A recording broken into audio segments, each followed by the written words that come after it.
Salut à tous les familles slow et bienvenue dans votre question de la semaine. Nous en sommes à la deuxième question et la deuxième question est la bienveillance. Pour qui? Pourquoi? Dans l'éducation et les relations.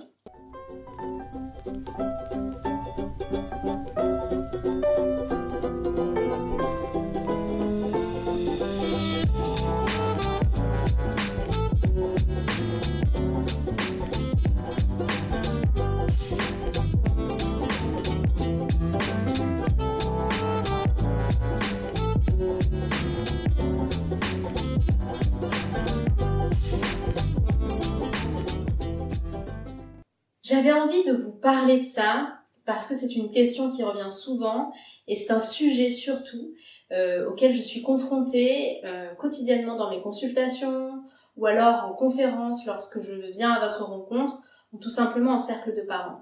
Souvent, je me retrouve avec des parents qui ont connaissance de la bienveillance dite éducative ou de la bienveillance dans les relations ou du concept de bienveillance qui est devenu très galvanisé dans notre société et qui finalement se retrouvent en fait déséquilibrés dans leur rapport et dans leur relation à leur enfant ou dans leur relation amicale ou familiale. Et du coup, au nom de la bienveillance, on en oublie le principe de bienveillance. Alors j'avais envie vraiment de vous en parler parce que notamment avec ma vue du slow et ce que je défends dans un concept de parentalité slow, c'est vraiment l'accès à une bienveillance, à un bien vivre, un bien-être collectif. C'est-à-dire vraiment que tout le monde puisse être respecté et accueilli dans son unicité, dans son entièreté d'être. Et je pense que finalement, quand on parle de bienveillance, encore une fois, on parle aussi d'une connexion à ce qui se vit à l'intérieur de soi et ce qui se vit en l'autre et de comment répondre de manière respectueuse pour tous. Et on parle souvent d'un rapport gagnant-gagnant et pas un rapport perdant-gagnant. Et souvent, lorsqu'on décide d'avoir des relations bienveillantes, un accompagnement de notre enfant bienveillant, on se concentre beaucoup sur la bienveillance pour l'enfant en oubliant du coup la bienveillance pour soi ou pour son couple ou pour l'ensemble en fait du collectif. On se concentre uniquement vers quelqu'un et du coup en fait la bienveillance pour qui, pourquoi on en perd le sens en fait, on en perd l'essence même. Et j'avais vraiment envie aujourd'hui de vous répondre et de vous partager en fait cette vue-là qui me semble finalement essentielle et auquel on peut facilement perdre l'équilibre lorsqu'on va vers cette relation bienveillante. Donc pour moi, vraiment la bienveillance dans toutes nos relations, c'est avant tout réussir à respecter les besoins de chacun. On est bien d'accord qu'un nouveau-né, qu'un enfant, qu'un être humain en construction est dans son immédiateté, dans son besoin fort, puisqu'il est dans la découverte et qu'il ressent beaucoup de choses. Et en ça, nous avons en effet besoin de l'accompagner, de le guider vers son propre mode d'emploi, vers sa propre maîtrise de soi-même et de l'existence qui l'entoure. Mais pour pouvoir accompagner avec bienveillance, j'ai besoin, moi, d'être en capacité d'être et d'incarner cette bienveillance.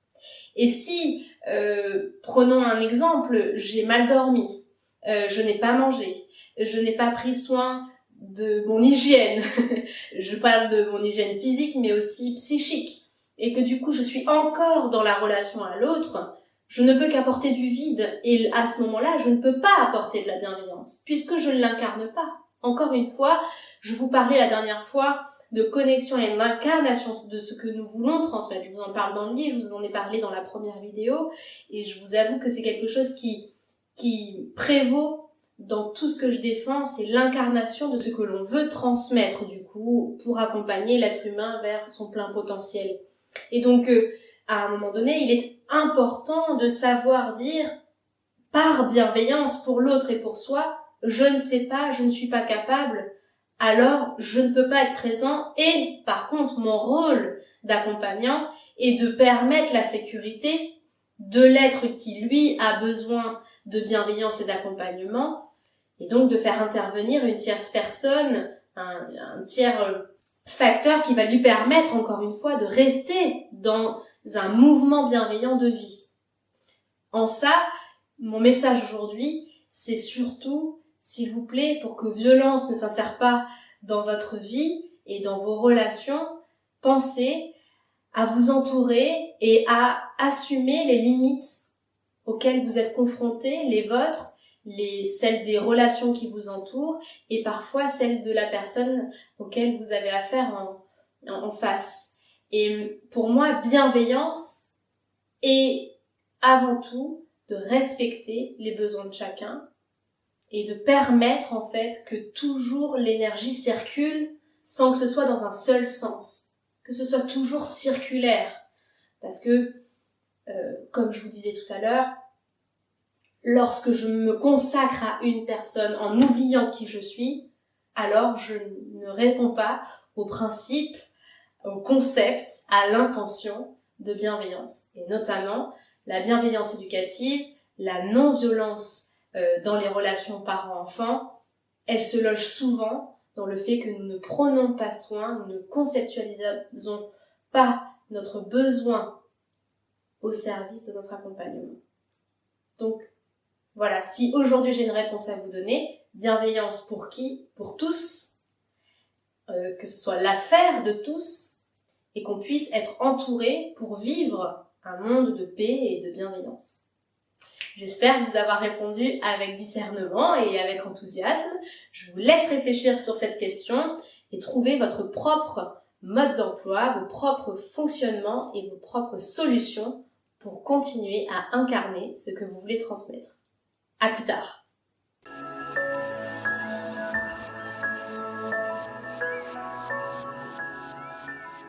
Vous avez envie d'en savoir plus, vous avez envie de vivre encore plus de slow dans votre quotidien, je vous invite à nous rejoindre sur la communauté Facebook des familles slow et surtout de vous abonner à la chaîne pour avoir toutes les semaines votre vidéo.